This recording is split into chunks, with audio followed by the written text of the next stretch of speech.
Are you tired of your Klaviyo web chat sounding like every other generic bot? Learn to customize your welcome message in under 2 minutes. First, we'll navigate to your profile and settings, select web chat, and then edit the welcome message field. Finally, we'll save your new greeting. Click on your profile.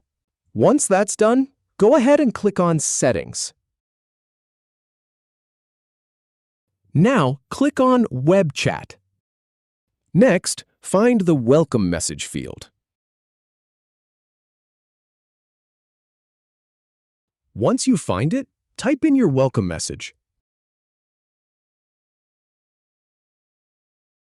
Finally, click on Save, and that's all there is to it. If you have any feedback, or if any info is inaccurate, please leave a comment below. We'll do our best to answer or redo the video if needed. Thanks for watching.